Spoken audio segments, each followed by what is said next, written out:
BNP chairperson Begum Khaleda জিয়ার সবশেষ খবর জানাতে রাজধানীর এভার কেয়ার হাসপাতাল থেকে যুক্ত হচ্ছেন সহকর্মী পার্থ সাহা।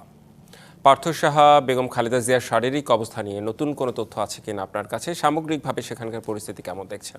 রেদন, আমি বর্তমানে অবস্থান করছি এভার কেয়ার হাসপাতালের ঠিক সামনে। তবে নতুন কোনো তথ্যের যে বিষয়টি বলছিলেন, এখনও কিন্তু স্বাস্থ্যের যে উন্নতির বিষয়ে এখনও কিন্তু কোনো আপডেট তথ্য আমাদেরকে দেওয়া হয়নি। এখানে গণমাধ্যম কর্মী এবং দলীয় নেতাকর্মী যারা রয়েছে তারা কিন্তু অধীর আগ্রহে রয়েছেন বেগম খালেদা জিয়ার চিকিৎসক ডক্টর জাহিদ কখন ভিতর থেকে বাইরে আসবেন এবং নতুন যে তথ্য সেটি দিবেন, সেই অপেক্ষায় কিন্তু রয়েছে। আমি যদি একটু জানিয়ে রাখতে চাই, মূলত বেশ কিছুদিন ধরেই কিন্তু বিএনপি চেয়ারপারসন এবং সাবেক প্রধানমন্ত্রী খালেদা জিয়া এই রাজধানীর এই বেসরকারি যে হাসপাতালটি রয়েছে এখানে কিন্তু ভর্তি রয়েছেন। মূলত তার যে জটিলতা, লিভার, কিডনি, হৃদরোগ সহ নানা জটিলতায় কিন্তু তিনি বেশ কিছুদিন যাবৎ অসুস্থ ছিলেন। পরবর্তীতে 27 তারিখ কিন্তু তিনি গুরুতরভাবে অসুস্থ হয়ে পড়লে রাজধানীর এই হাসপাতালটিতেই তাকে কিন্তু এনে ভর্তি করা হয়। পরবর্তীতে শ্বাসকষ্টজনিত নানা জটিলতার পরে তাকে এই জায়গাটিতে আসলে রাখা হয়েছে। তবে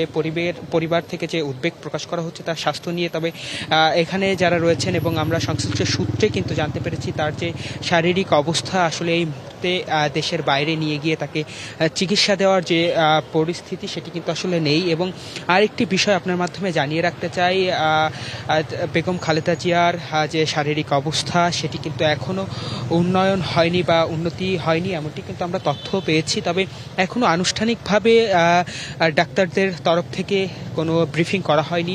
নায়াসিনামাইড ও স্যালিসাইলিক সমৃদ্ধ লিলি ফেস ওয়াশ যা ফেসের ডেড স্কিন সেল দূর করে দেয় দ্বিগুণ ফাস্টার ব্রাইটেনিং।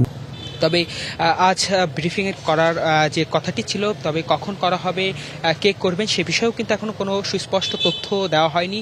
এভার কেয়ার হাসপাতালের সামনে নেতাকর্মী এবং গণমাধ্যম কর্মীদের যে ভিড় সেটি কিন্তু আসলে লক্ষ্য করা যাচ্ছে। আরেকটি বিষয় যদি জানিয়ে রাখতে চাই, সরকারের তরফ থেকে বেগম খালেদা জিয়াকে বিশেষ ব্যক্তি হিসাবে ঘোষণা দেওয়ার পরে এই যে এভার কেয়ার হাসপাতালের যে সামনে সেখানে কিন্তু র্যাব, পুলিশ এবং এক কথায় বলা চলে এই হাসপাতাল এরিয়াটি কিন্তু নিরাপত্তার চাদরে কিন্তু মুড়িয়ে রাখা হয়েছে যেন কোনো রকম কোনো অপ্রীতিকর ঘটনা না ঘটে। এবং দল এবং ডাক্তারদের পক্ষ থেকে কিন্তু বারবারই বলা হচ্ছে যে বেগম খালেদা জিয়ার যে শারীরিক অবস্থা সেটি আসলে এখনও কিন্তু উন্নতি লক্ষ্য করা যায়নি এবং যে হাসপাতালটি, এই হাসপাতালে চিকিৎসাধীন অবস্থায় কিন্তু এখনও রয়েছেন। তবে এই হাসপাতালের সামনে যেন নেতাকর্মীরা ভিড় না করেন সে বিষয়েও কিন্তু বারবার বলা হচ্ছে।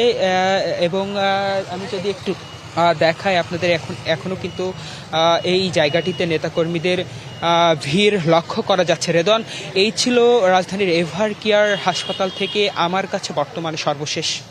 জি, নতুন কোনো তথ্য পেলে নিশ্চয়ই আপনার সঙ্গে আমরা সংযুক্ত হব। ধন্যবাদ আপনাকে পার্থ সাহা।